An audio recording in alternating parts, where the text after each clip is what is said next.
Bismillahirrahmanirrahim. Alhamdulillah alamin wassalatu wassalamu ala asyrafil anbiya wal mursalin wa ala alihi wa sahbihi ajma'in. Allahumma inna nas'aluka ridhaka wal jannah wa na'udzubika min sakhatika wan nar. Allahumma innaka 'afuwun tuhibbul 'afwa fa'fu anna wa an walidina wa an jami'al muslimina wal muslimat wal mu'minina wal mu'minat al ahya'i minhum wal amwat bi rahmatika ya arhamar rahimin. Wa sallallahu ala Muhammadin wa ala alihi wa sahbihi wasallam walhamdulillahi rabbil alamin.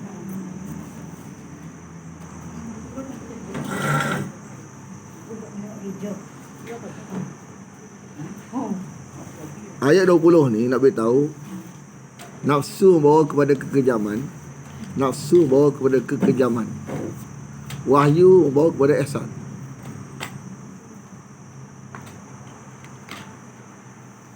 Nafsu bawa kepada kekejaman, wahyu bawa kepada ihsan. Wahyu bawa kepada ihsan. Nafsu bawa kepada kekejaman. Bila kita ikut, kalau benda yang kita ikut tu nafsu, kita akan kejam. Kita akan marah orang takut kita. Marah tu mula-mula, lama akan berlaku kekejaman. Syaitan ni dia punya apa tu, dia punya apa, ikut apa tu, dia punya sifat dia, kalau jangkit ke kita sampai bunuh orang, tak belagangi kepahaman. Jadi dalam Quran dia tahu, lepas tu kita kena cek cara kita ni, cara nafsu ke cara wahyu. Cara nafsu, sebab kalau cara nafsu dia tak bawa pergi baik, pergi buruk. Cara wahyu dia akan bawa pergi baik. Kesialah ke orang, kesialah ke orang, memaafkan, tidak ada unsur kata mengatur, tidak ada unsur hina-menghina, tapi sanggup menyampaikan, sanggup sedih kerana orang tak terima wahyu. Lepas tu sanggup pedih, sanggup mati nak asal orang selamat ke hari esok tu. Itu wahyu.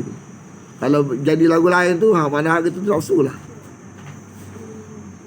Lepas tu kita ajar pastikan hak kita buat tu tulisan ada. Tulisan tu bawa ihsan. Kalau jadi gelap, tak ada tulisan, mana tahu punca, kalau kita amal, dia akan jadi kejam juga.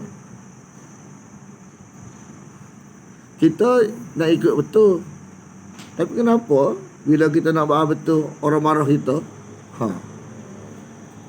Kita kalau orang takut kita tak marah. Kalau kita marah pun, tertib tu ada. Bukan main godal. Marah-marah atas agama, ada tertib. Bukan godal. Kan? Bukan apa tu, cermat. Bukan menyusahkan orang. Mana tolong orang lain. Tengok dia kata ayat 20 kan.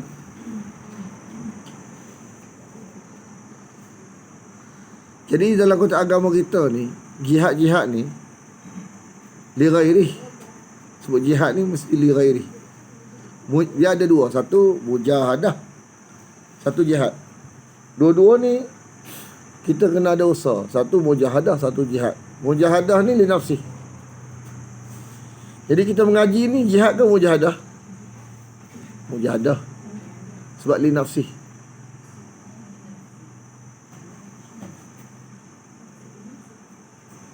Bila kita belajar nak bercakap, nak beritahu orang lain, baru panggil jihad. Dan bercakap tu lah muqaddimah. Selama mana bercakap tu diberi apa tu, kesempatan untuk bercakap, maka sampai mati bercakap tu jihad. Tak ada pedang. Pedang tu berlaku bila orang nak bunuh kita, kita bercakap. Kita nak selamatkan orang lain, nak bunuh kita. Masa itulah jihad pedang bermula. Pedang ni nak pertahankan diri ya. Nak pertahankan diri bila bercakap. Cakap tu asal jihad ni.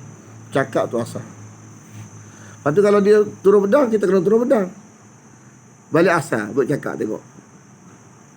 Kalau nafsu ni, orang nak bunuh kita, dia turun pedang. Oh, bunuh dia Ustaz. Bunuh dia. Tak. Islam tak gitu. Kita kan turun pedang cakap. Maknanya dia nak bunuh kita dah. Tapi dalam keadaan dia nak bunuh kita, lepas tu dia turun pedang kerana kalah kita. Kita kena turun pedang juga. Balik asal, balik fikir akhirat dia. Ujung-ujung lepas ni, dia tengok kata. Tengok. Korban tak? Oh, kalau nafsu doa. Nak bunuh aku. Islam tak? Sebab tu kalau kita tengok, kalau orang yang dalam keadaan tenang, dia tengok. Apa-apa yang tindakan oleh Islam ni, pengorbanan, ada unsur pengorbanan. Ketulusan, pengorbanan. Orang nak bunuh kita, kita bukan nak kena biar nak bunuh kita, kita kena pertahankan diri. Sebab orang lain ada lagi nak mengaji kita. Kan? Kita nak mengajar, orang nak bunuh kita. Contoh tak? Dalam konteks jihad lah ni. Dia ada undang-undang juga. Bukan sekadar kita, ada orang nak ganggu kita, orang kat pedang, kita kat pedang. Tak boleh. Dia mesti ada khalifah yang mengisytiharkan. Tak boleh kita pandang-pandang. Suatu peranan khalifah kat situ kena ada. Kalau khalifah tak kata jangan angkat pedang, tak angkat pedang.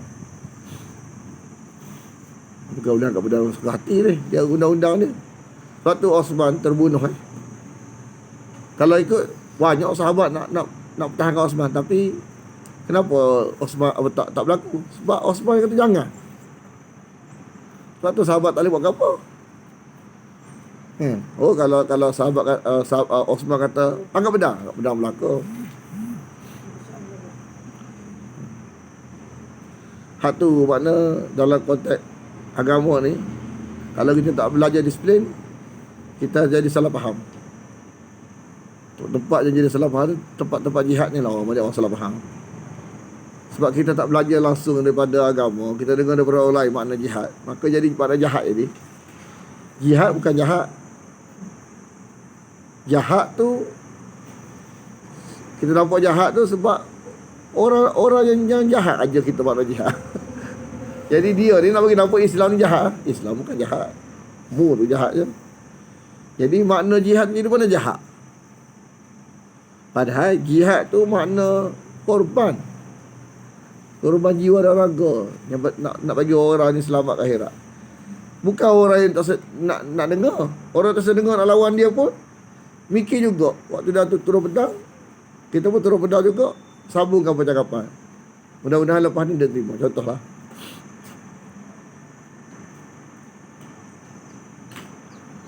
kalau dia kata saya apa tu nak masuk Islam, kena turun dengan pedang. Tak boleh buat apa dah dia. Itu serah ke Tuhan, tawakal.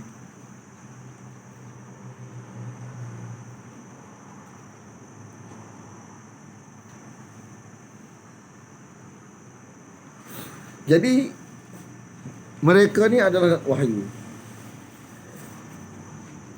Perkataan ikut wahyu ni, satu masa ada keadaan yang menakutkan. Macam kita sekarang ni, nak wahyu ni takut. Nak ikut wahyu, nak ikut nafsu bebas. Nak ikut wahyu ni takut.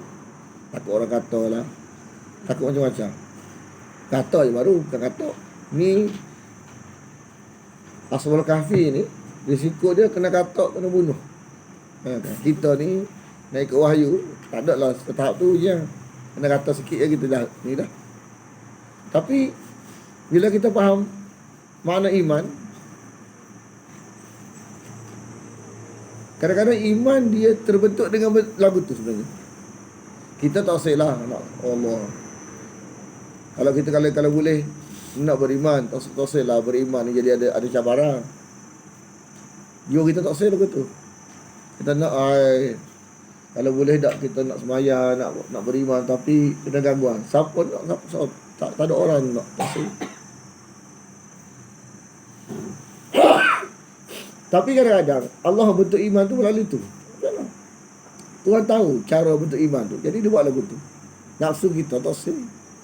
Kita nak beriman kadang-kadang senang, tak ada cabaran. Tanya orang siapa semua nak lagu tu. Tapi kita tengok sejarah, orang-orang yang bertuah dengan keimanan ni semua cabaran. Malah duduk saja tu Hak tu punca bunuh iman. Duk saja tu bawa penyakit. Dalam keadaan cabaran tu lah terbentuknya iman. Dalam keadaan bersahaja tak ada cabaran tu lah bunuh iman. Kita lepas kita mengaji Maulana, seolah kita jadi terbalik pahaman kita. Dulu kita faham benda-benda hak sensitif ni, benda-benda yang melibatkan agama yang sensitif ni, kena bercakap juga kan patutnya.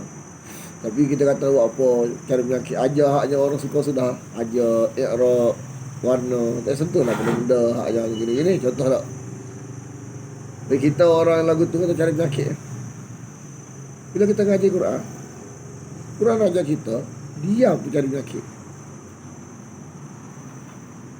Kita tahu tak apa tu ikan masin? Ikan di laut.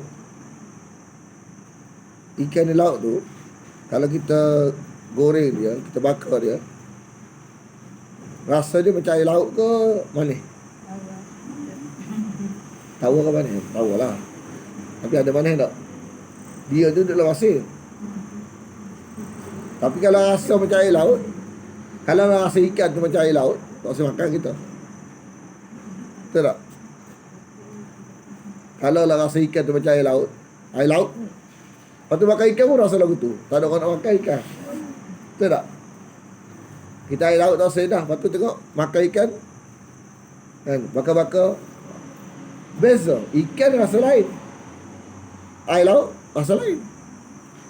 Ikan duduk dalam laut tapi tak rasa macam air laut. Pelik tak?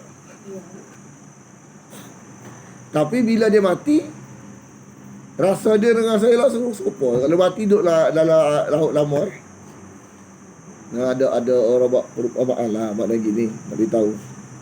Barangkali mungkin Maulana dia buat contoh. Dia kata lagu ni, ikan ni bila dia hidup, air masin tak masuk lawan dia. Tapi dia mati, air masin masuk. Dia dibuat perumpamaan bagi apa ni? Kita ni, hidup mati kita ni bergantung kepada kalau sejauh mana kita merealisasikan Quran ni. Mana kita dah, bila apa tu Quran masuk dalam badan kita pun sengap je. Walaupun Quran masuk dah, tapi sengap je. Air masin boleh jadi masuk lagi. Sampai kita bercakap, maka dikira hidup. Air masin tak ada masuk. Mana mayat hidup, dia kata mayat apa tu, dia kata apa tu mayat apa tu, orang yang hidup ialah orang yang menjalankan amal makruf nahi munkar. Dalam konteks apa? Kalau konteks mudah sekali, Quran ni baca belaka A sampai Z kepada orang lain. Kita kalau pun kita sabar, kita dengar dulu ni penjelasan Maulana. Bila kita sampai belaka Quran ni, kita hidup, barang-barang yang mati dalam masyarakat ni tak masuk kita. Tapi kalau kita duduk diam, mana kalau kita tidak mempengaruhi, kita akan dipengaruhi masuk iman. Kalau kita tak bercakap, kita akan jadi kalah dengan orang. Jadi Allah ajar kita cakap, barulah kita berani menghadapi. Bercakap tu hilang takut. Walau-walau macam Fir'aun ni keadaan dia tu hebat. Fir'aun betul ni Musa. Allah suruh Musa cakap kepada Fir'aun. Kalau kita takut tak? Fir'aun tu kan berkuasa, lepas tu kejam pula. Kalau dia marah Fir'aun ni, dia tangkap kita, diikat dekat dengan panah tu, dia mati situ. Makan tak bagi minum, makan dok, minum dok, dia mati keras situ. Cara Fir'aun. Hak siapa yang tak puas hati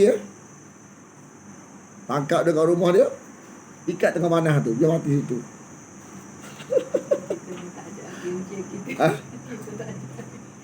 Jadi bayangkan, tiba-tiba orang jadi lagu tu ni, Allah suruh Musa cakap tajuk yang sensitif bagi Fir'aun. Musa takut tak? Musa takut ke tak? Ha? Ha? Nanti dulu. Musa takut ke tak? Bila soalan lagu ni, kita kena balik kepada wahyu. Ada tak lafaz Musa takut?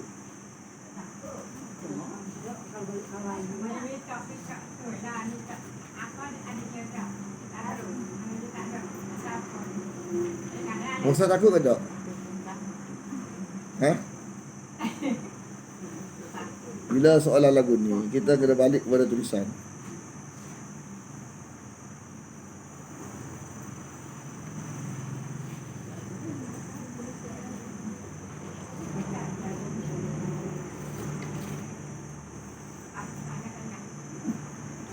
Anda faham soalan tu kemusyilan kita?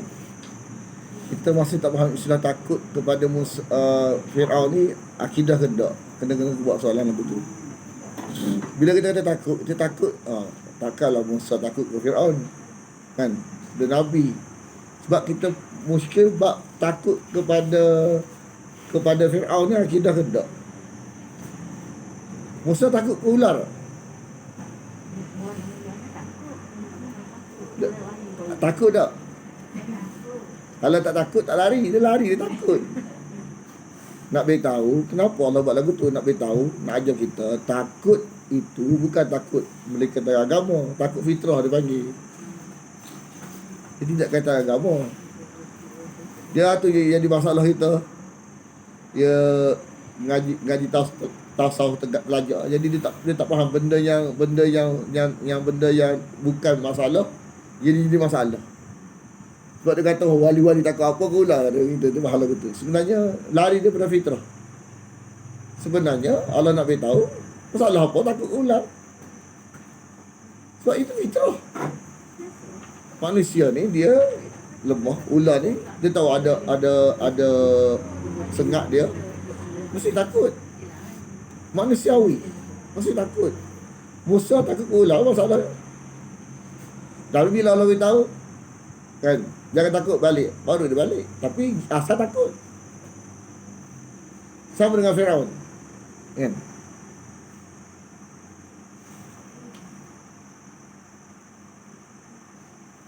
Tengok ayat 14, surah Syu'ara ayat 14.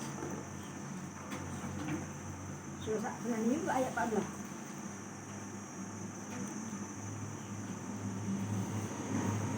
Surah Syu'ara ayat 14. Ya.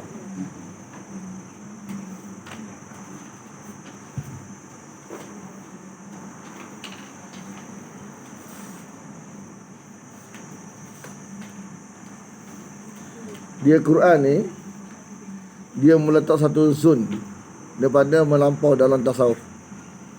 Tasawuf ni kan dia nak berperasaan tapi tidak mengikat diri dengan wahyu, maka kadang-kadang berlebih kadang-kadang. Nak bertasawuf tapi nak bebas, tidak mau terikat dengan wahyu, maka jadi berlebih. Apa benda-benda yang mau bebas daripada syariat wahyu ni, dia akan jadi berlebih. Ada 367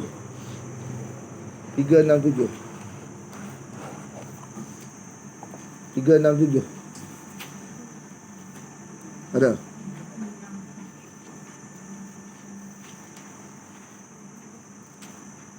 Ayat yang ke-14.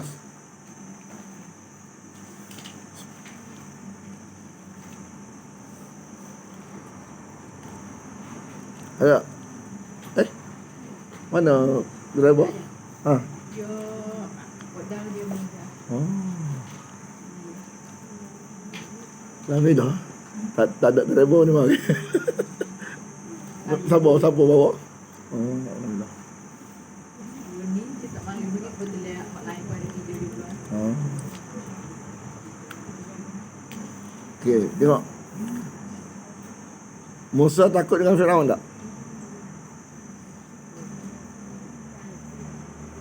Ayat 14. Cuba baca. Azhar. Surah Syu'ara. Tak jumpa lagi?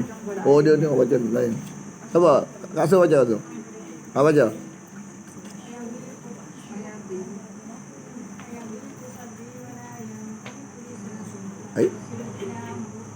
Ayat 14.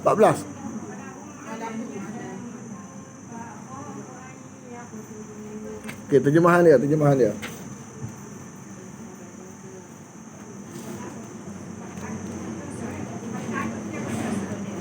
Ha?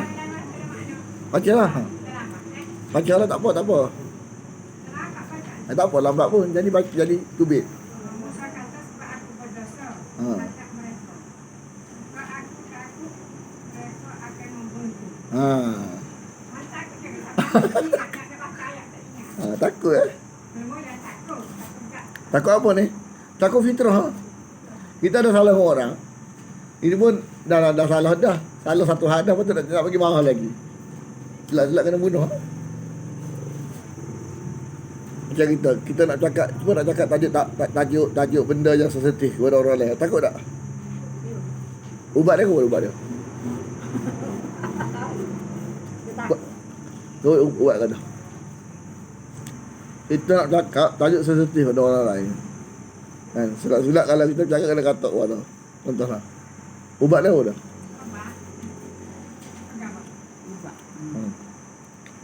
Ubat dia apa? Ubat dia makan kuih ke? Tak cakap benda sensitif. Makan kuih dah jadi tak takut. Ha? Tak ada apa-apa makan. Tahu dia ubat takut. Kita tu ada orang cerita ubat takut kena gini. Itu petua. Petua tu daripada manusia. Ni petua daripada Allah Ta'ala. Ubat takut pun ada. Ubat takut. Kita bukan dok, kita berdoa ni ubat bagi takut. Bukan nak hilang takut, ubat bagi tak takut dah. Bagi tak takut. Ha. Kenapa? Obat bagi tak nak tuhel. Minta dah takut lagi. Lagi. Lawan. Ha? Lawan. Dia tak lawan kita nak cakap ni. Hari kita nak cakap je. Nak cakap yang kasar.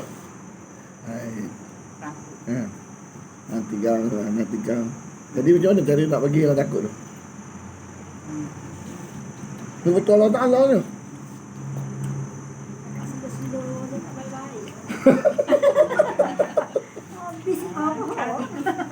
Apa kesukaan? Sekarang ni benda gini. Kesukaan Fir'aun. Nak cari kesukaan Fir'aun. Ni tajuk kepada Fir'aun ni. Kita cakap benda sensitif. Dia sungguh lah ni. Yang mana akan marah sungguh. Tapi kita nak cakap juga lepas kita. Kalau tak cakap, kita kena azab. Mana benda ni benda kena cakap. Kalau cakap, kena bunuh. Memang kita nak kena bunuh pun. Sekarang macam nak cakap, nak pergi lepas kita. Memang nak kena bunuh. Tapi kita pergi lepas kita. Sebab kalau tak cakap, mati para ulok. Musa dia punya dilema. Tak bercakap, wajib dia atas untuk selamat dia daripada hukuman sebagai Nabi ni. Dia ada undang-undang pegawai kerajaan ni, dia kena bercakap. Ha? Tak bercakap lari. Kena azab Tuhan pun tak. Dia kata kalau mu tak sampai siap. Semua Nabi lagu tu.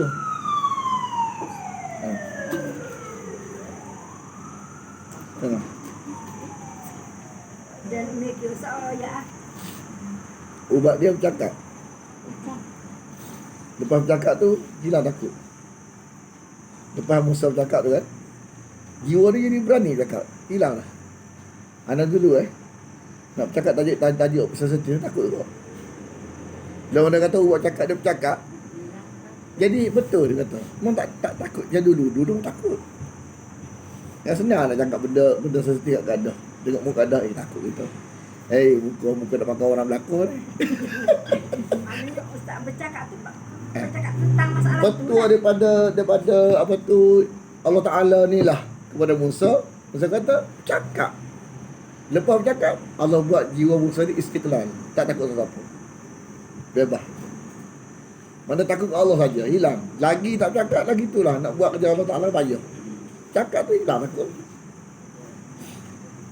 Kalau ada pengalaman, alhamdulillah.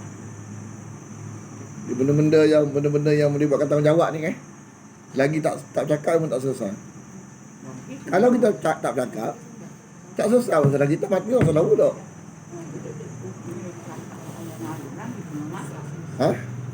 Sekarang ni hatu yang kita tu nampak dah kan, gapo dia dilema Musa. Yang senang. Sebab tu nampak hikmah Allah buat lagu tu supaya orang mendengar ni dia akan menghargai barang. Dia akan menghargai. Mana orang telus dia akan menghargai. Dia kata nak sampai payah. Sebab tu dia menghargai. Dia backup pula. Sahabat-sahabat ni dia sangat-sangat menghargai Rasulullah. Perasaan ni. Sebab Rasulullah bukan nak cakap juga, tak bercakap. Menghargai barang-barang bernilai. Bagi orang telus, bagi orang telus, Allah akan campurkan perasaan menghargai. Orang yang tak telus ni, Tuhan buat anggapan lain. Macam Abu Jahal duk nampak apa yang Rasulullah sampai ni, apa dia? Abu Jahal nampak apa dia? Barang siapa lah, bagi dia barang siapa. Tapi bagaimana perasaan orang-orang yang terima ni? Oh, sanggup tinggal apa saja. Sebab jiwa lagu tu. Kita kalau telus, kalau barang ni payah sampai kita, apa payah? Orang nak sampai ni bukan senang. Contoh tak, benda betul, benda ada bukti, bukan benda jenis kodak-kodak, kosa-kosi. Ke orang dalam konteks kita ni, kadang-kadang barang ni mana nilai serabut, barang tak jelas. Apa dia tahu, daripada mana punca tahu, tapi orang cakap tanpa perasaan, tanpa takut. Kita mudah salah. Barang menyusah kita. Bukannya tolong kita pun tak tolong serabut, menyusah lagi ada. Kalau kita mati buat pahaman tu, menyusahkan kita akhirat. Dunia je susah. Apa dunia je susah? Barang sampah ni kalau kita terima, dia jadi memenak ke otak. Otak ini benar. Tak faham kebenaran. Padahal Quran ni simple. Sebab tu orang kosong. Orang jiwa dia tak telan lagi benda-benda batin ni. Cuma dia duduk dalam dilema. Dia tak telan lagi. Macam contoh Bilqis ni dia tak telan. Dia macam duduk nak buang, tapi tak ada benda lain yang boleh tolong dia. Kalau ada, dia tak buang selalu. Maknanya dia tak telan lagi, tapi tak ada arah. Sebab benda tu duduk sekelilingnya, maka dia buat dulu semua matahari. Barang siapa berlaku, tapi jiwa dia dah menolak. Tapi tak ada benda lain. Sebab tu bila datang 3 perkataan, Bismillahirrahmanirrahim, Allah ta'alu alayya wa'tuni muslimin tu, hak ni yang aku cari selama ni. Dia tak tunggu jumpa Nabi Sulaiman lagi. Dia beriman selalu dengan 3 perkataannya. Orang cerdik ni makna gini je. Sebab dia jenis telus mencari, dan dia memang tak berlaga angin dengan barang-barang sekelilingnya ni, tapi tak ada arah. Bila datang kebenaran, terima selalu. Dia tak apa tu. Lepas tu tindakan-tindakan ini dia nak buat, nak mari jumpa Nabi Sulaiman. Tapi dia beriman dah. Cuma dia tidak menzahirkan lagi. Perempuan.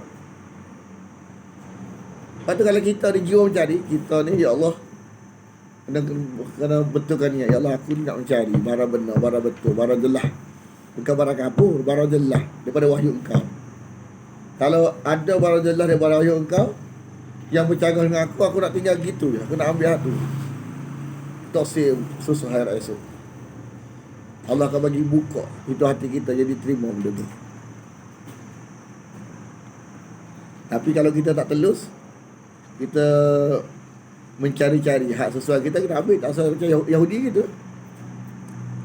Yahudi ni dia ada kena hukuman dalam masa undang-undang Nabi Asa ni. Kerana kalau dia boleh pilih mula-mula Asa sebelum masuk, orang Yahudi boleh pilih untuk hukum dengan kitab dia ke kitab Quran. Dia boleh pilih. Kalau bukan Islam, dia boleh pilih nak hukum dengan undang-undang dia ke atau undang-undang Islam. Yahudi ni satu ketika dia buat satu kesalahan. Dia tahu kesalahan tu kena undang-undang ikut kitab dia. Banyak kadang-kadang dia tak sesuai dengan Nabi ni, buku tak tahu malu Nak juga undang-undang haknya Quran ni, takut mudah-mudahan undang-undang Al-Quran ni ringan sikit. Buku tak tahu malu. Dah kena lawan Nabi dah ni. Tapi bila kena hak undang-undang dia tu yang tak sesuai dengan dia, pergi jumpa Nabi nak tanya ada tak undang-undang yang lebih yang ringan sikit. Lepas tu Nabi suruh baca kitab dia. Dalam kitab dia tu undang-undang dia tu hukuman dia rejam. Lepas tu dia baca tu dia tutup. Undang-undang rejam dia tutup dengan tangan. Abdul Salam buka tangan tu. Ingat Abdul Salam Yahudi orang Islam. Buka tangan tu. Ingat seorang ngaji Taurah, aku ngaji Taurah dia buat. Tengok mana dia kalau jenis lagu ni patutlah dia tak nampak hak Nabi, dia tak nampak kebenaran. Dia nak pilih-pilih ke nafsu dia. Jadi kalau kita kalau jiwa kita nak pilih-pilih hak sesuai kita ambil, tak sesuai tak ambil. Tak telus. Telus ni kita nak ambil belaka. Kalau benda tu betul, kalau batil, kalau kita suka nak tinggal belaka. Maka Allah bagi nampak barang-barang yang penting untuk kita sebelum kita balik jumpa Tuhan. Telus kita ni apa Tuhan nak bermasalah diri. Setiap kali kita mengaji Maulana, kita gitu.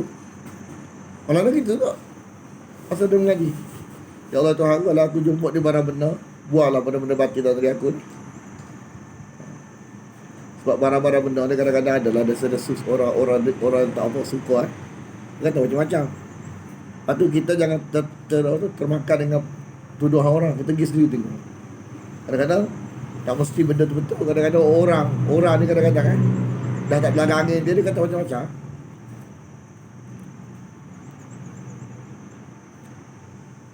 Lepas tu kalau kita nak tahu benda tu betul salah, kita dengar sendiri. Macam Rasulullah atau macam-macam kok. Sesat lah apa. Jangan pergi mengaji Rasulullah sesat. Kita jadi orang cerdik. Dengar dulu. Kalau betul-betul tak sesat, balik lagi sekali je sudah. Macam Maulana cerita tak, ada orang ajak dia ngaji kita hikam sebalik Malaysia. Dia pun pergi gigi. Dia kata dengar sekali dengar tak pergi dah. Dia pergi sendiri nak menilai betul dia ngajar barang betul ke tak. Tapi mana kitab tu tak salah, penghuraian tu kadang-kadang jadi masalah. Jadi sebab dia kata seolah-olah haknya mengaji tu menampakkan bahawa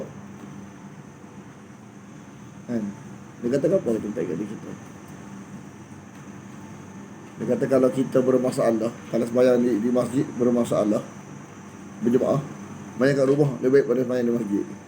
Itu kalau betul bagi orang lelaki. Tak betul. Lepas tu dia gigi dia dengar lagu tu. Kalau satu hari aku pergi lagu ni untuk keluar tu baik, aku tak pergi dah lepas ni.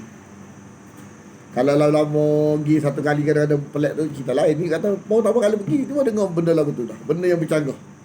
Mana orang yang mengaji tak sih. Kadang-kadang gitulah benda-benda, kadang-kadang tasawuf ni, kadang-kadang perasaan ni, kadang-kadang kita tidak dijaga oleh syariat, kadang-kadang melampaui. Lepas tu kita kena wahyu tu dia tak gini. Dia kaedah gini kalau perkataan kita, mana kalau kita ni menyalahi kalau Allah, kalau Nabi, kalau sahabat Nabi. Mana kalau Allah, kalau Nabi, kalau sahabat Nabi ni kita kalah dengan dia. Kita kalah dengan 3 kalam ni. Akur. Macam mana Omar pernah akur dengan kalam Allah. Dia pernah berlaku salah, dia terima selalu. Mana kita bertemu dengan kalam Allah, kalam Nabi, kalam sahabat Nabi ni kita akur, tunduk, maka ahli syurga.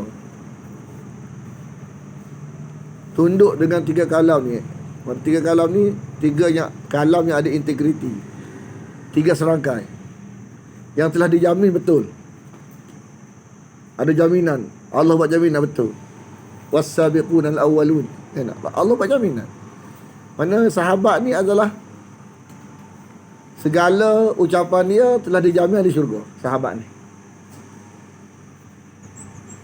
Sahabat ni ucapan-ucapan dia jangan bimbang lah. Ucapan ahli syurga. Ucapan ahli syurga. Ucapan ni tidak menjejaskan dia ahli syurga. Macam ucapan kita, dia tak tahu lagi. Sahabat ni Allah beritahu ucapan-ucapan dia, perbuatan-perbuatan dia ni sampai ke syurga. Takkan kita nak ikut perbuatan orang yang tak ada jaminan lagi. Ni dia ni orang jaminan dah. Allah tak dah. Macam Quran ni kita faham dah. Nabi kita faham dah. Sahabat Nabi ni. Siapa lagi yang masuk syurga sekali dengan dia? Walladzina tabauhum bi ihsani. Walladzina tabauhum bi ihsani. Dia ada Maulana cerita belakang sahabat ni, Nabi pernah tengok dia alat macam cerita ni bagaimana. Mana satu dalam hayat dia ajar hayatul sahabah ni, ada benda ingat dalam cerita. Mana belakang orang yang lepas dia nyali syurga semua duduk belakang sahabat. Makna dia apa?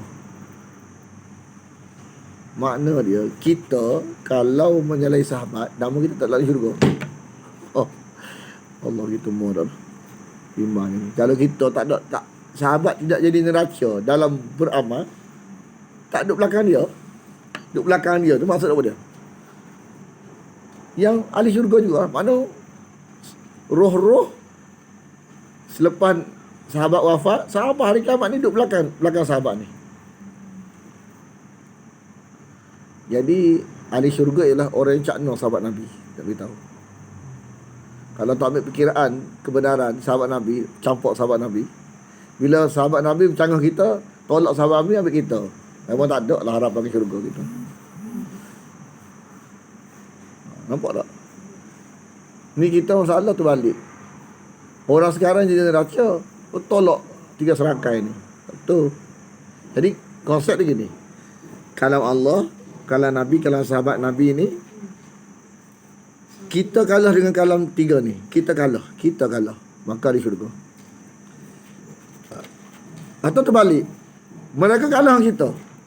Makna dia bertemu dengan kita ikut kita, tolak 3 ni. Ahli neraka. Ada konsep. Peganglah konsep ni. InsyaAllah kita tak akan sesak. Sebab Allah kata walladzina tabauhum bi ihsanin radhiyallahu anhum wa radu'an a'addallahu lahum jannatin tajri tahtaha. Ni ayat tu. Mana Allah kata syurga. Syurga ni makna dia kalam Allah, kalam Nabi, kalam sahabat Nabi tak depan. Segala neraca atau benda salah ni 3 ni. Bukan saya. Bukan Ustaz Razali, bukan. Ustaz Razali ni dia tak ada neraca ke dia. Dia pun selama mana menepati 3 neraca ni boleh pakai. Kalau tidak menepati tak boleh pakai. Sebab dia bukan neraca. Kita ni pakai kalam tu. Kita kadang-kadang tak sedar. Tolak 3 kalam ni. Sebab tu kita teliti ayat-ayat Quran kita ambil sebagai pedoman. Sebab keselamatan dekat situ. Orang cakap lagu ni, orang cakap lagu ni, tak jelas nak kira. Quran cakap ni confirm. Ingat, tulis ayat surah Taubah ayat 100. Surah Taubah ayat 100. Was-sabiquna al-awwalun minal muhajirin wal ansar walladzina tabauhum bi ihsanin. Makna ahli syurga ni semua yang ikut tertib sahabat. Jadi bila kita dapat pegangan lagu tu, segala satu yang menyalahi 3 kalam ni, kita tahu dah duduk mana. Menepati, kita tahu dah hak sepatutnya. Menyalahi, kita tahu dah duduk mana. Tak boleh 3 kalam ni kalah kita, tak boleh. Kita kena kalah 3 kalam ni baru betul.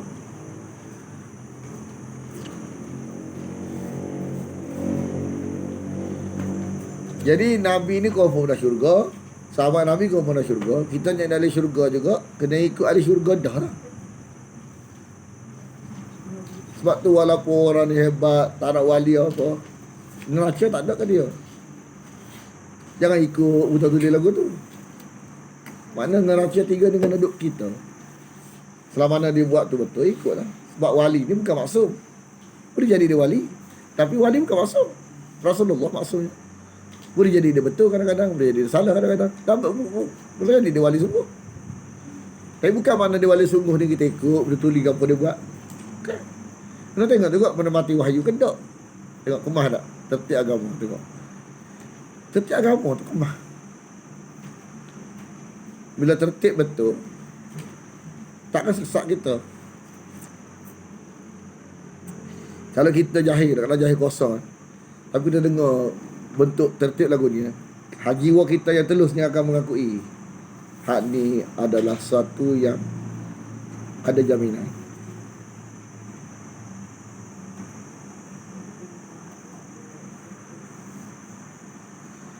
Kita nak sembunyi mana tiga serangkai? Tiga serangkai ni Allah jamin sampai hari kiamat. Ada. Cuma tinggal lagi sama ada orang tu menyembunyikan atau tu orang tu menzahirkan.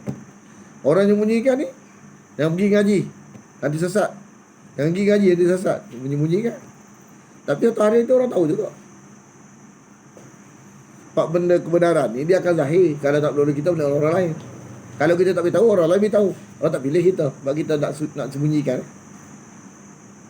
Jadi kalau kita sembunyikan, kita kena air esok. Walaupun kita ditolak, tapi lebih baik kita zahirkan. Sebab besok kalau kita mati, bocor rahsia juga kita menyembunyikan. Barang benda ni tetap benar sampai hari kiamat. Kita nak menyembunyikan daripada masyarakat, boleh. Benda-benda tu ada sampai hari kiamat. Mesti ada orang perjuangan dia sampai hari kiamat. Lepas tu kita, walaupun benda ni berat, contoh nak beritahu, kita kena beritahu juga. Satu hari nanti orang akan tahu juga. Nampak tak? Terbalik pada ayat tadi, ayat surah Kahfi.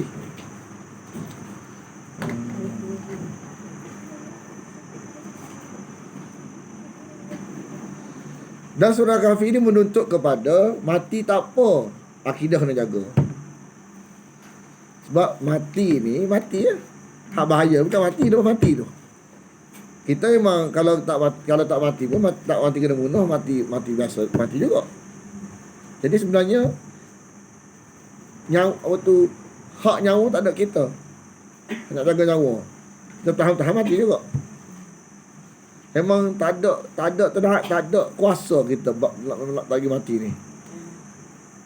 Tapi ada kuasa nak jaga akidah. Ada kuasa ikhtiar tak? Ada Tuhan bagi. Tuhan suruh pula. Tuhan jangan mati tu, jangan mati. Itu Tuhan kata gitu. Jangan bagi mati lah. Kalau konteks jangan bagi mati ni makna makan, minum, jaga kesihatan tu kita faham dah. Maksudnya jangan bagi mati ni kalau tua jangan bagi tua. Kalau sakit jangan bagi sakit. Kalau kerja mana jangan bagi kerja mana. Boleh ke contoh? Kita mau usaha ikhtiar. Sekarang kita mampu. Tapi mati tak? Mati juga. Kan? Usaha kena usaha. Arahan Allah. Tapi kita boleh tak usaha jangan mati?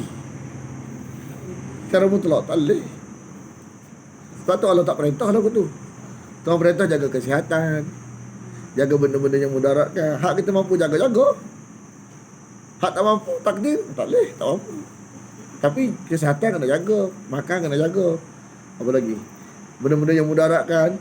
Tengok kereta kereta laju tu jangan lintas pula. Dia takut salah faham ni. Kata ustaz kata mati tak boleh jaga, laga. Hak tu barang kita jaga, kita boleh jaga. Kita tak jaga kena air esok. Dia panggil bunuh diri. Bunuh diri itu tidaklah sebab boleh tahan.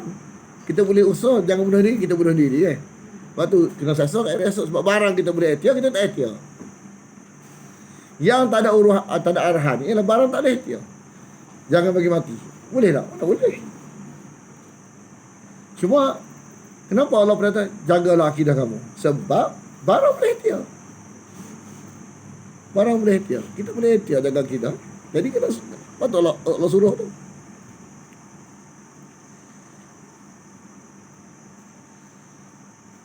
Jadi nak kata dalam konteks agama ni jaga nyawa Penting juga sebab kita ni, malulah kita ni dalam keadaan akidah ni menyalahi akidah masyarakat.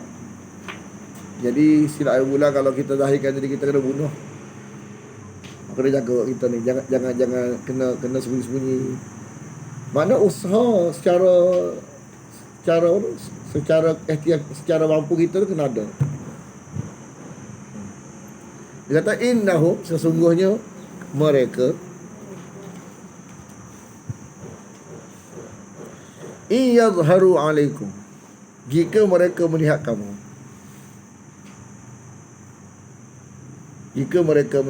yarjumukum. Apa dia yarjumukum? Mereka akan rejam kamu. Rejam ni mati ke tak? Mati lah rejam ni. Rejam apa dia?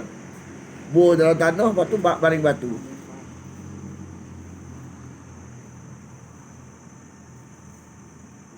Siapa suruh? Bukan wahyu suruh, nafsu dia suruh. Rejam ni ada dua. Wahyu suruh ada, hukuman rejam tu wahyu suruh. Hak ni nafsu suruh. Sebab apa? Sebab orang yang rejam ni tak ikut fahaman mereka.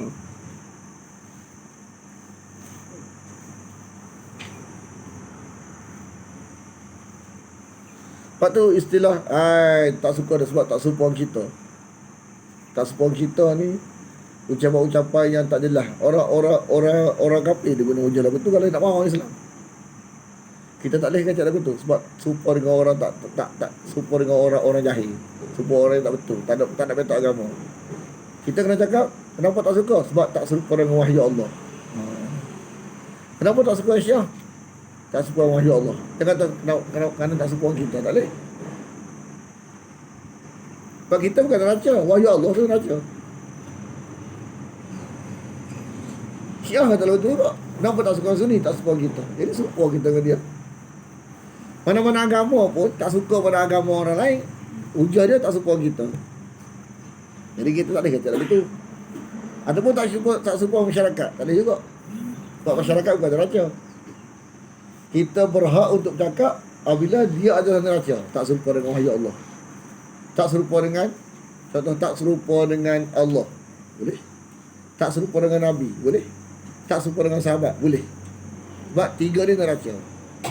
Tak semua kita tak boleh kacau lagu tu. Sebab dalam Quran Allah kata kacau lagu ni sifat-sifat keneraka. Banyak orang kacau lagu tu.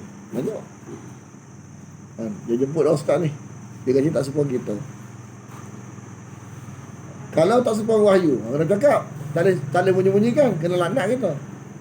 Ustaz ni ada sebab ucapan Al-Quran. Kena cakap. Kalau kita diam, Allah laknat kita. Lepas tu kita kena ngaji Allah pula. Kita kena ngaji. Betul tak? Betul tak? Bila kita tahu benda salah, kita kena cakap. Lepas tu orang yang mengajar tak boleh mengajar dah. Dia kena mengaji lah pula. Dia kena ngaji lagi dah. Dia kena betulkan. Sebab siapa nak salah. Mana kalau kita tahu betul, tak ada siapa boleh sembunyikan. Confirm betul, kita kena beritahu. Kenapa yang salah tu ustaz? Kena beritahu. Sebab bila kita tahu betul, tanggungjawab pula kita. Kalau tak beritahu, menyembunyikan kebenaran. Bila tak ada maklumat kita lah kena mengaji. Betul tak? Anda tak ada maklumat, anda kena mengaji. Kena aku kita tak ada maklumat. Jadi janganlah kita dakwa salah sini salah. Kita ni kena cari maklumat. Biar ada raja salah betul ada kita, baru kita bercakap. Betul tak? Tidak jadi tuduhan palsu jadi. Kita kena tahu salah, ni salah, ni betul, baru kita boleh cakap. Nak sadar salah, boleh, tak salah. Tapi biar sadar pada tempat dia. Barulah benda tu menyelamatkan orang lain. Contoh kita, mungkin salah. Orang ni dia kata kita salah. Sadarlah benda salah tu pada tempat dia. Pada kalam Allah ke, pada kalam Nabi ke, pada sahabat Nabi ke. Maka kita pun rasa syukur sama. Oh, ada orang betul kita. Sebab kita nak selamat juga.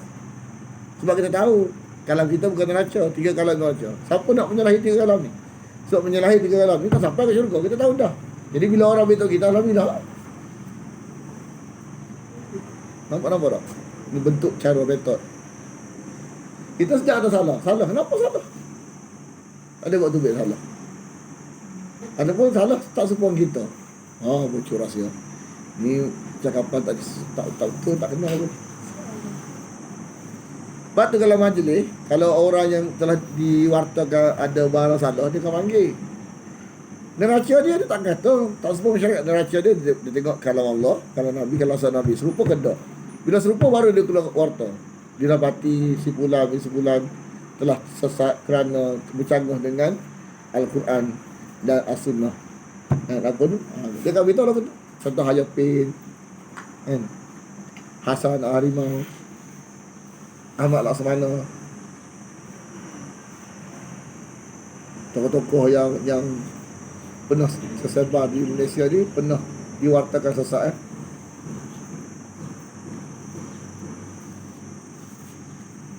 Au yu'idukum, atau mereka akan mengembalikan kamu. Jadi sifat orang ni, dia nak orang ikut dia. Asal manusia semua lagu tu. Kita lagu tu. Terus orang beza kita, nak orang ikut kita. Tapi kalau kita tak mengaji, hak kita tu nafsu. Kalau kita mengaji, hak kita tu wahyu. Nampak tak? Beza tu je. Semua orang tak suka orang tak ikut dia. Yang apa dia tak ikut kita. Tinggal lagi hak dia tu nafsu ke wahyu. Kalau wahyu tak apa. Kalau nafsu punah. Kita punah. Jadi kalau orang marah kita nak ikut hak wahyu, hak kita dia rasa hak wahyu, dia hak nafsu. Dia marah kita. Biasa semua orang lagu tu. Lepas tu kalau semua orang ikut dia, semua orang ikut dia. Hak dia tu nafsu. Bila mati, menyesal. Sebab 1000 nak pijak kepala dia. Dulu suka, saya hidup. Masa mati menyesal.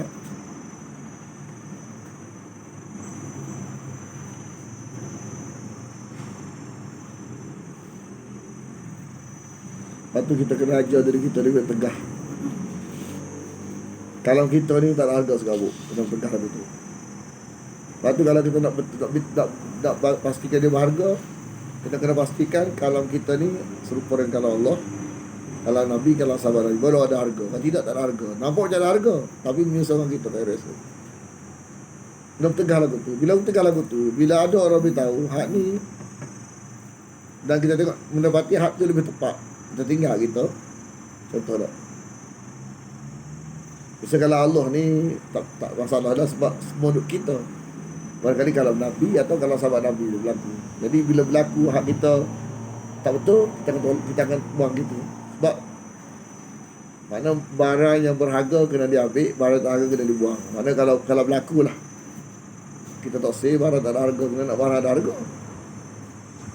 Sebab tu kalau orang itu cari tiga ni kan, dia berlaku salah kat dia, dia buang gitu ya. Sebab dia faham maksud berharga tu kepada dia. Tapi kalau dia tak faham, sama walaupun kalam dia bercanggah dengan 3 kalam ni, dia tak beli. Dia kata betul dia sama. Sebab dia sendiri tak kerti makna berharga tu kepada dia.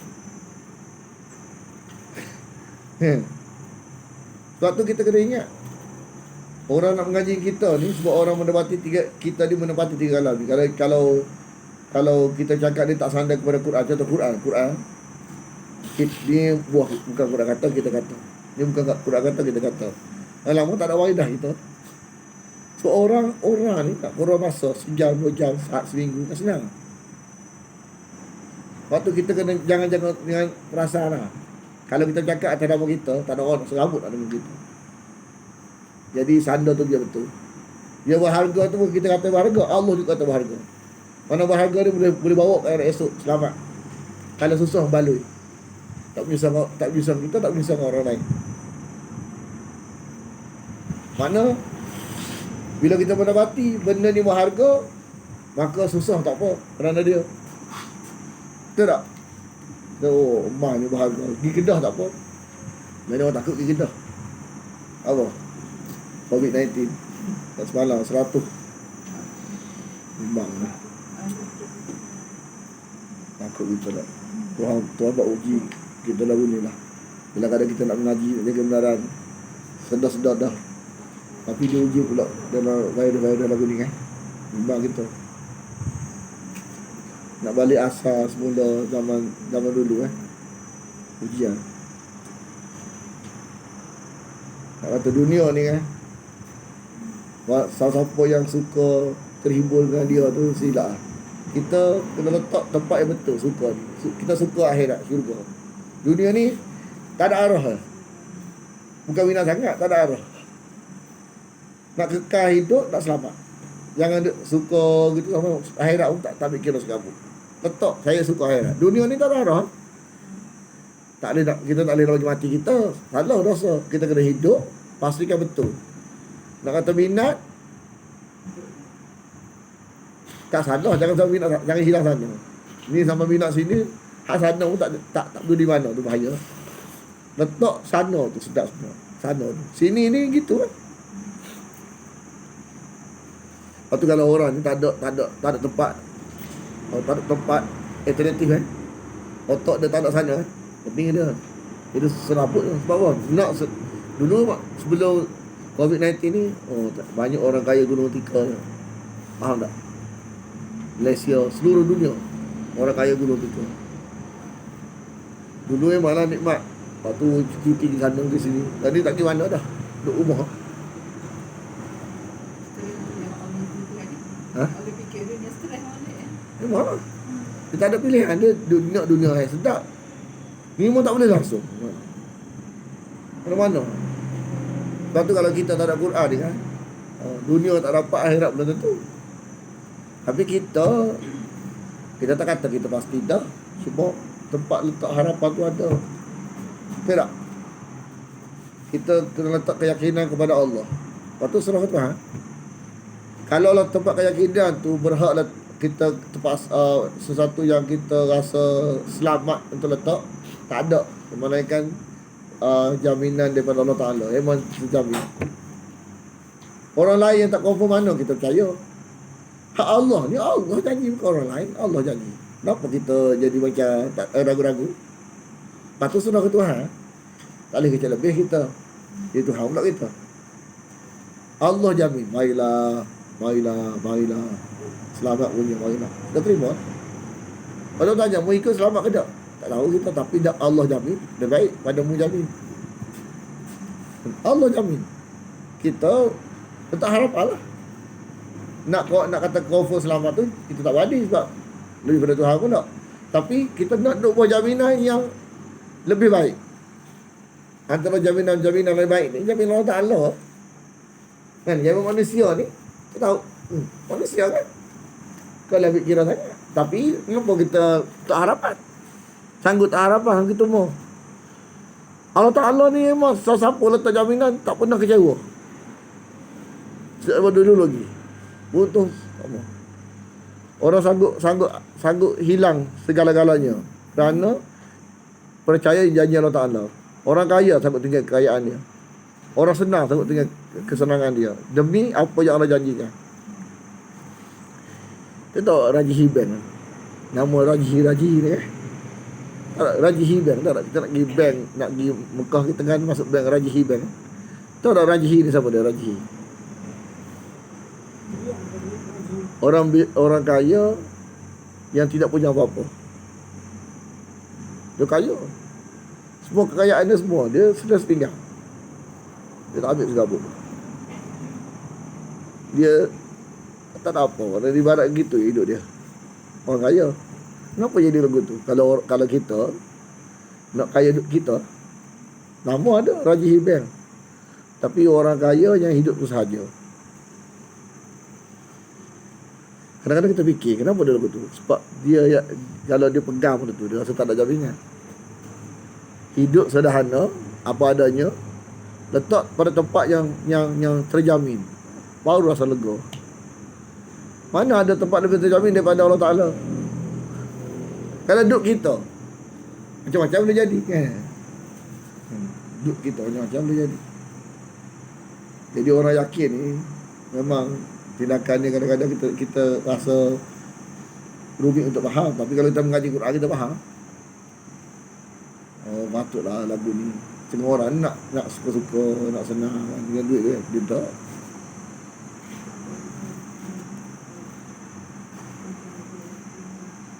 Au yu'idukum fi millatihim, atau mereka akan mengembalikan kamu ke dalam agama mereka.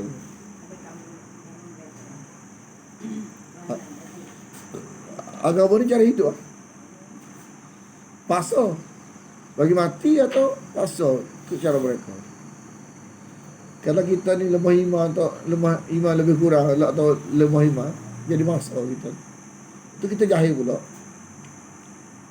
Malah nak cerita kan, satu tempat dia pergi dia kubur wali-wali macam orang pergi Mekah. Dia tawaf kat kubur kan.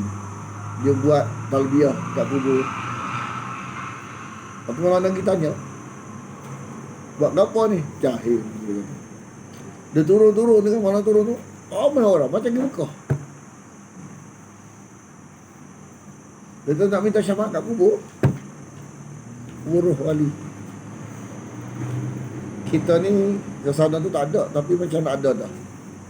Bayangkan kalau biasa lagu tu macam mana. Ramai kan. Nak pergi kubur Tok Wali tak, dia pusing kubur tu. Si ada buku lagi. Dia kata bunyi talbiyah macam kat Mekah ni. Setan punya bisikan.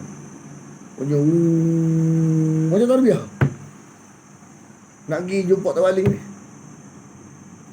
Benda-benda yang dibuat di Mekah, buat kat kubur Tok Wali. Sebab tu masa nak pergi sana Anda mikir kepahaman kita selama ni hidup belah mana. Mana tengok sana lagu tu sebab tak ada kat Malaysia. Pelik Kita kubur kita mana dah pergi.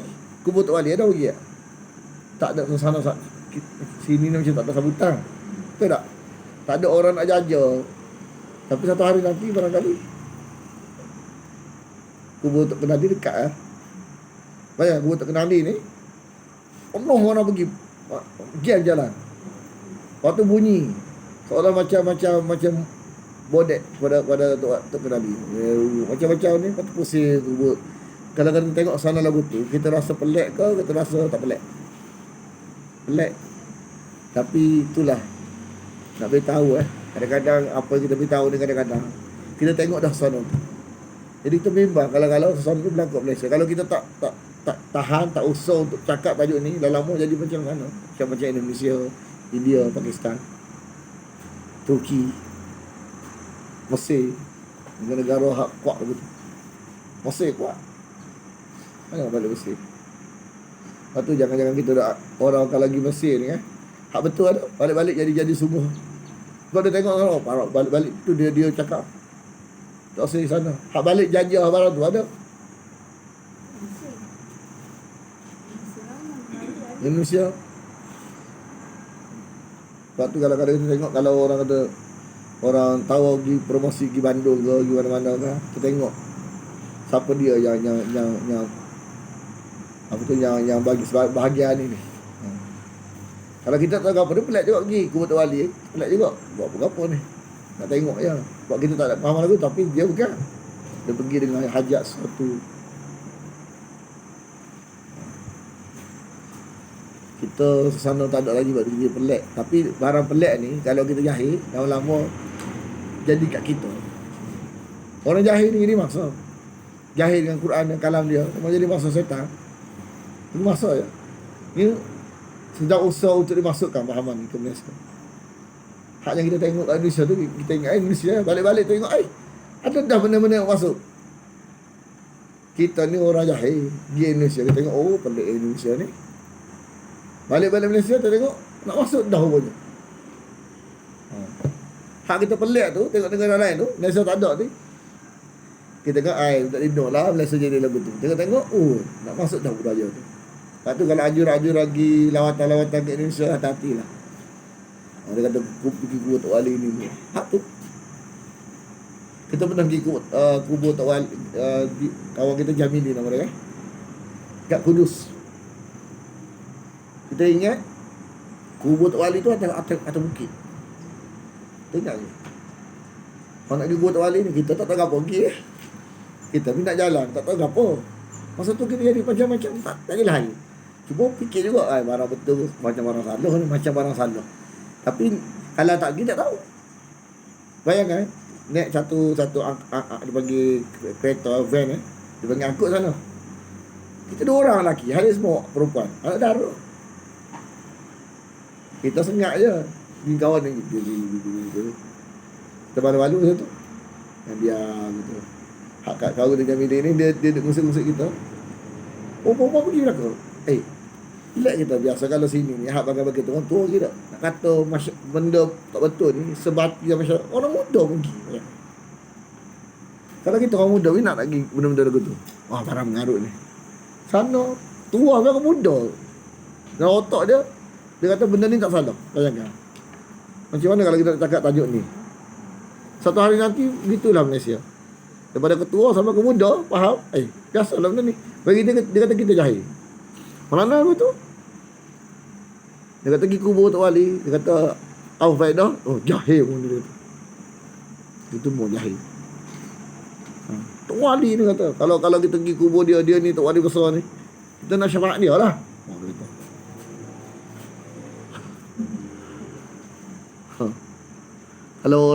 Kalau kita rasa anda tak tahulah. Kalau kita rasa tak apa lagu tu lah.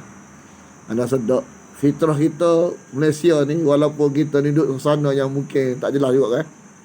Tapi kita rasa masyarakat kita akan fikir mula-mula lah. Tapi lama slow dah akan ikut juga. Macam kita mula-mula lagi tak terima pun, tapi kita awak ajak pergi kubur, awak ajak pergi tidur kubur lama. Macam kubur raja tu, tidur kat kubur, kita pun tidur lah.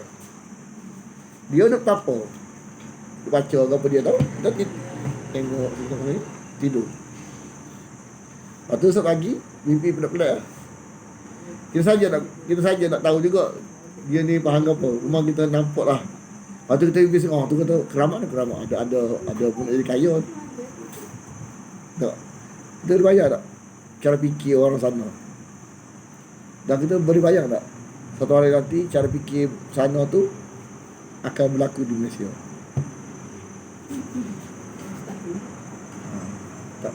Tak mustahil.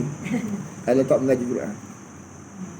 Memang golongan yang mengaji tak ramai, tapi kita tak terjebak sebab kita ada pelindung. Itu yang kita tengok selama 5 tahun di sana. Lepas tu kita rasa bertuah di sana tu apa. Bila ngaji Maulana kita jadi percaya apa, kita tengok dah benda tu. Sebab tu kita terima. Sebab lama dah kita jadi puasa. Benda ni pelik. Kita kena pergi kubur Sunang Gunung Jati. Kan orang yang bawa kita nak pergi Sunang, kita dah ajak kita pergi ya. Kita pun nak faham apa dia. Ada kepahaman dia. Pergi Sunang dekat Cirebon pergi. Pertama kali segi tu tengok orang macam pelik dia tu. Dia macam sesana tu kita rasa pelik. Macam ada satu istimewa di kubur-kubur Tok Ali dia tengok. Bagi dia tengok macam dia faham ada satu istimewa. Kita tak lagu tu ramai-ramai lagi. Lepas tu orang-orang nak buat nak niaga, nak minta sedekah, semua dekat kubur. Orang kita pergi Mekah kenapa orang minta sedekah kat Kaabah? Orang ini pemurah hati dekat Kaabah ni. Persepsi orang orang jenis minta-minta kan. Jadi orang minta pahala tu kalau kat kubur ni wajib pemurah. Mana mesti otak-otak orang yang nak menderma ni suka doa menderma kat kubur ni berkat. Waktu kalau kubur-kubur Tok Wali ni banyak orang minta-minta. Kita pun bagi. Kita bagi RM5 tak ada duit. Kan duit kita sosok bagi 10 ya. Kita bagi tu orang kita marah. Oh bagi banyak sangat. Tak ada, kecil bagi kan. Lepas tu naik taksi kan. Dia kejut taksi ramai-ramai. Ramai-ramai. Kenangan kita di Malaysia. Masa tu jahil lagi. Kita duduk berjalan tengok. Jadi satu hari nanti benda kita akan faham dah tu. Tapi lah dah tengok dulu. Tapi bagi kita lah lagu tu lah kepunahan berlaku masa. Allah tengok lama ikut. Tapi kita hati kita tu meresah. Macam fikir-fikir macam tak betul. Tapi macam Bilqis fikir nak tolak tak boleh. Nak terima tak berani. Tengok. Ilmu tak ada tak tolak. Nak kata salah tak berani. Tok guru kita nak kata nak terima tak berani. Jadi macam tergantung lagu tu. Zahir macam terima. Jadi kalau bila kita mengaji wahyu, bila kata benda ni salah, lama dah kita agak lagu tu. Alhamdulillah. Sebab tu kita telah diuji tengok kawasan lagu tu, baru kita faham. Oh, bahaya. Masyarakat bila dia datang jahil, lepas tu tengok sikit dah lama dia akan baik benda tu. Dia kata walan tuflihu, kamu tidak akan beruntung jika demikian selama-lamanya. Tidak akan beruntung ni balik kepada apa ni? Kembali kepada agama mereka. Bukan balik kepada rejang batu. Rejang batu alhamdulillah lah. Syahid lah. Ni balik kepada apa ni? Balik kepada agama mereka. Kita ni mengaji dah. Kan? Mengaji ni satu hal. Nak amal mengaji ni hal lain. Balik ke masyarakat. Nak buat wahyu ke masyarakat? Kalau buat wahyu alhamdulillah, buat hak masyarakat tidak akan beruntung selama-lamanya. Ada juga orang mengaji begitu ni. Ada confuse. Ada. Atau dalam dunia mengaji ni kan, kita akan berlaku lah ujian-ujian lagu tu. Sebab tu kita kata, kita masyarakat, kita mengaji, kita duduk dunia Quran ni, kita duduk tanya-tanya.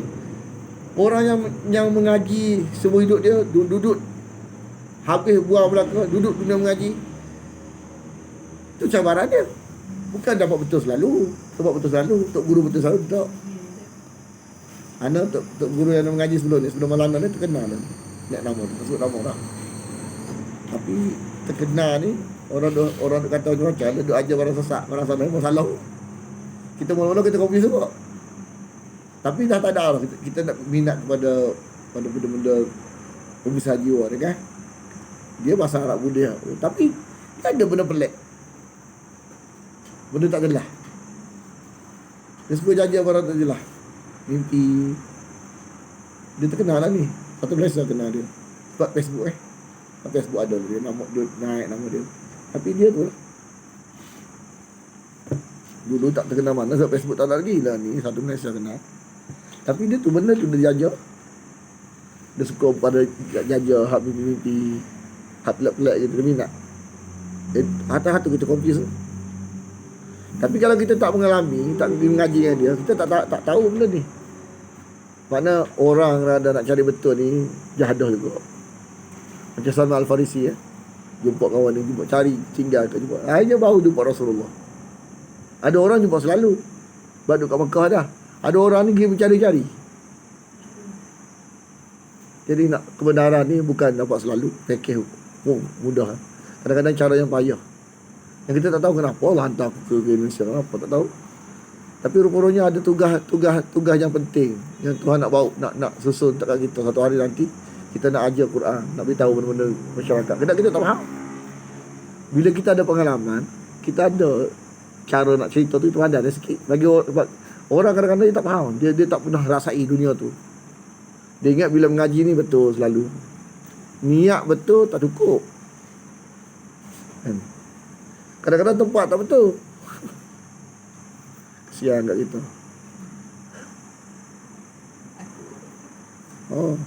Kita pilih sendiri tu bukan mak ayah kita hantar. Dan ni tok guru kita, dia asal dia Indonesia. Macam mana kita dicampur Indonesia ni, dia kita kata tak ngaji tempat dia. Dia bagi surat kepada tok guru sana, kita pergi. Dan kita tengok sana tu. Sana yang kita nampak puja tok guru. Oh, kuat sana. Dulu kita tengok baik.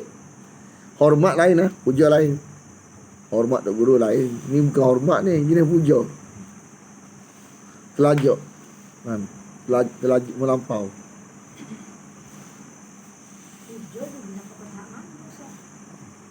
Hanya melampaui cara hak wahyu nak puja lah. Kalau tak melampaui, dia hormat. Itu kita kena mengaji. Kalau tidak kita tak faham. Kadang-kadang puja kita kata hormat. Bukan hormat ni puja. Bentuk lagu ni puja. Sebab tu kalau kita mengaji metod yang betul, tulisan, kita takkan puja tok guru. Tapi kalau jenis telah mula-mula, siap lah jadi masalah lepas ni. Hak jenis apa tok guru kata, ya belaka. Lama-lama dia akan jadi. Tapi kalau ikut tertib metod Quran, dia takkan berlaku. Mana bila kita mengaji ikut tertib betul benda-benda jenis lagu tu ditutup rapat-rapat. Tak ada wujud. Puja benda, puja tu guru, puja roh, tak ada wujud. Sebab tutup habis. Sebab tulisan dijaga semua benda tu. Takkan berlaku kita punya benda tu. Benda tu takkan berlaku, 3 benda. Tapi kalau metod tak betul, tunggu masa lah. Jangan berlaku.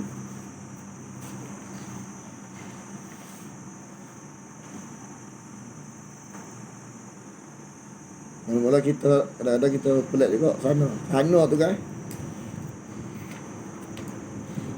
Mula-mula kita tengok macam-macam biasa lah gitu. Tapi dia step. Cakap tu guru tak boleh tengok muka. Gitu. Kita kata hai kata. Kita pergi sana, kita cakap tu guru macam biasa, tengok muka. Oh, ajar pun ni kata. Kan? Tak ada adabnya dengan tok guru dia kata. Kita mula-mula kira, betul juga tu. Kita mana pandai kena cakap, tak tengok langsung muka, duduk.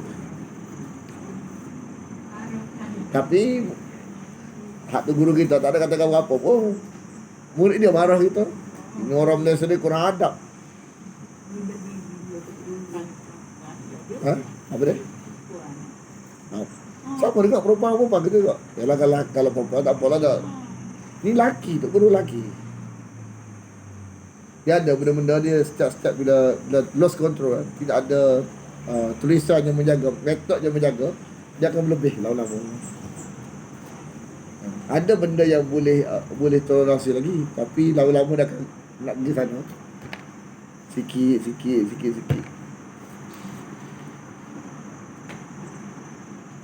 Nampak nak mula-mula masa kita mengaji, kita nampak macam benda ni baik, comel.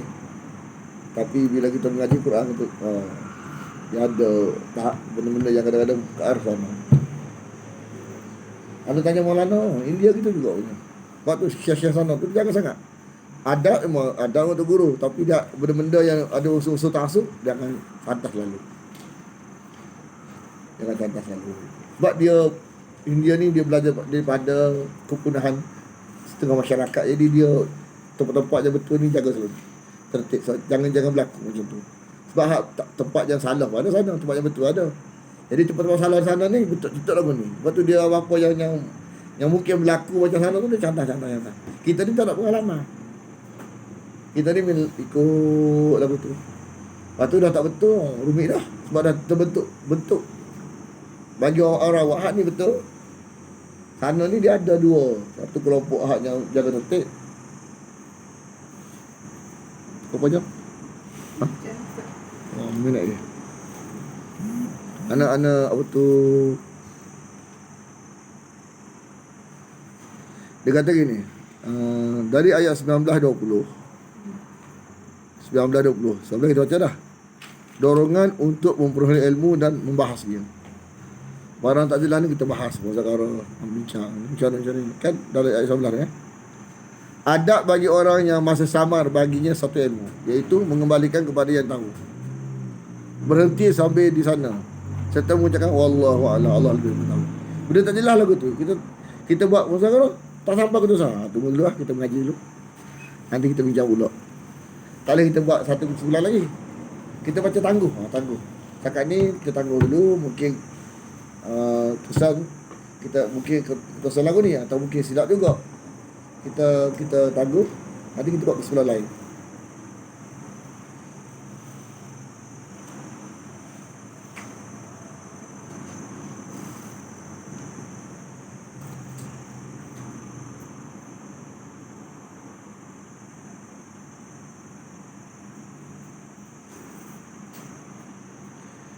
Bolehnya makan makanan yang enak, lazat, apabila tidak sampai berlebih-lebihan, terlarang. Daripada perkataan, dia kata, dan hendaklah dia lihat manakah makanan yang lebih baik. Ayat tu ayat 19 sebelum kita bincang.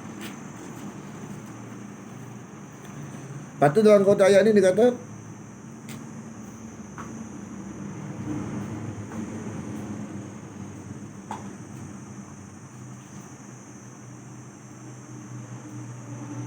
dia ada mungkin setengah ahli tafsir ni menyandarkan Ashabul Kahfi anak raja. Sebab minta makan sedap, cari makanan sedap. Atas hujah tu lah setengah ahli tafsir kata dia ni orang bangsawan. Tapi orang bangsawan yang minat kepada tauhid. Bukan jadi orang-orang kampung. Hak ni orang bangsawan. Tapi cenderung kepada kebenaran. Lepas tu dia kata dalam ayat ni, ayat kita mengaji 20 ni, dorongan untuk menjaga diri dan bersembunyi serta menjauhi tempat fitnah.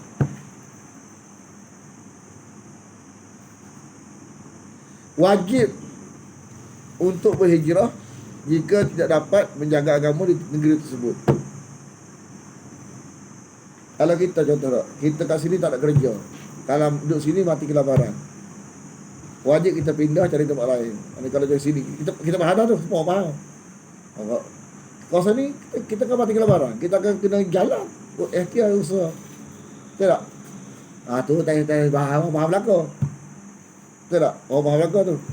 Kalau bab makan kita faham, kena keluar. Agama lagi kena keluar sebab apa?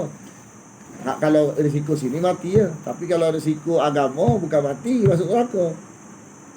Jadi kalau orang ni boleh ikhtiar untuk tinggal ke tempat ni, dia tak tinggal, besok bila mati malaikat tu Allah akan murka dia. Kan ayat surah Nisa tu kan. Mana orang yang dia tidak berikhtiar untuk jaga agama dia ni, satu tempat yang dia kena pindah dia tak pindah, maka dia mati-mati masuk neraka. Mana Allah tak suruh ikhtiar agama ni.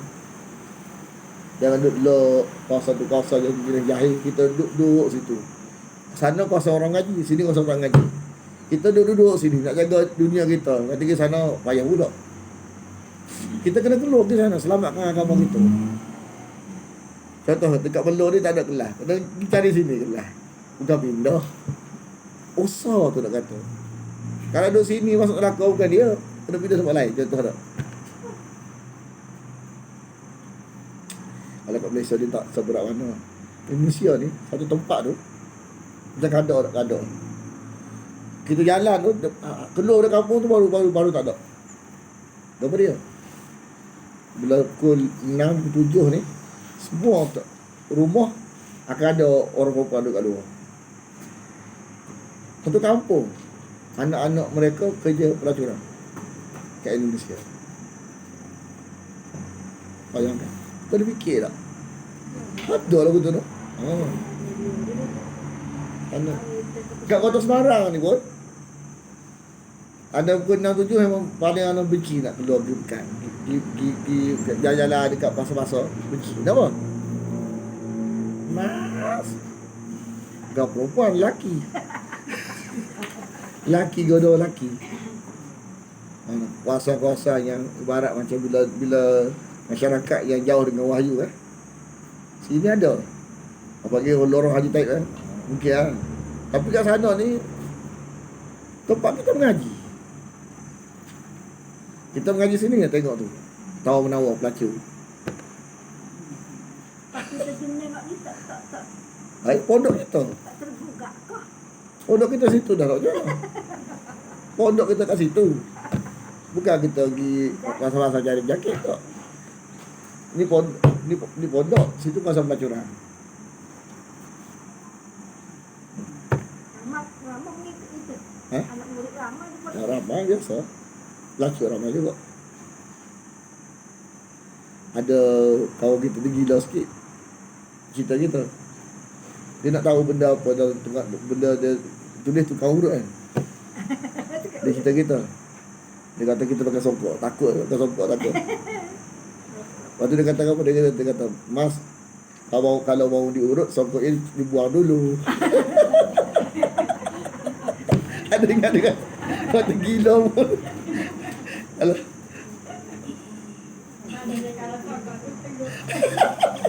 Dia tengah songkok, tak urut tengah songkok dia malu. Mas, kalau mau diurut, songkok ini dibuang dulu. Kita, tak kita. Kalau nak kita tak takut kita. Dah marah. Atau kita jenis kita, apa kita sungguh buat Quran kan? Kita tahu masyarakat kita duduk jadi lagu tu. Di masyarakat bila jauh, dia heret. Paling parok. Yang kita tak pernah fikir jadi mangsa kita. Jangan. Kalau orang jahil ni, syaitan bawa pergi yang lagi seteruk mungkin. Sebab syaitan nak hina manusia.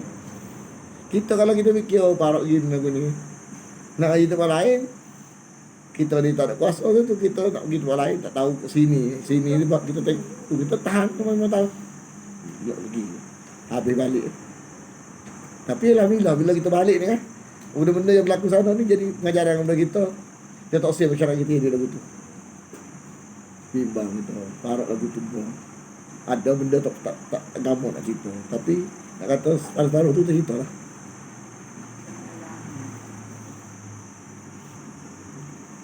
Ada satu cerita tu kan, dia kadang-kadang budak-budak cuma tahu jadi pelacur. Lalu sama pasal dia kan kawasan Semarang ni kawasan laluan lorong utama Jadi budak tu memang budak satu ni kena belakang. Dia kan tak tidur malam. Umur 17 budak ni. Lepas lawak tu kita pula tak faham siapa dia ni, dia bunyi bising. Bangun, subuh. Bangun, subuh. Laki tu budak tu gerak, budak. Dia cakap lah gitu. Saja dia ganggu dia, bukan dia ni. Bukan ikhlas nak niat. Tapi dia gitu. Dia gerak dia buat subuh betul dah. Yalah, tapi nak cerita dunia lagu tu kita pernah fikir tak? Laki gerak dalam subuh. Kita tak pandai hina ke dia buat dia pun pelacur juga. Dia dunia dalam itu nak dia. Kita kesian juga. Kerja dia gitu. Kita kesian. Mak kita pernah pergi, dia kuasa laluan. Orang perempuan macam Kak Azhar kan. Sebab dia dunia keras, dunia susah kan. Kalau tak usaha, tak cari duit, tak ada duit.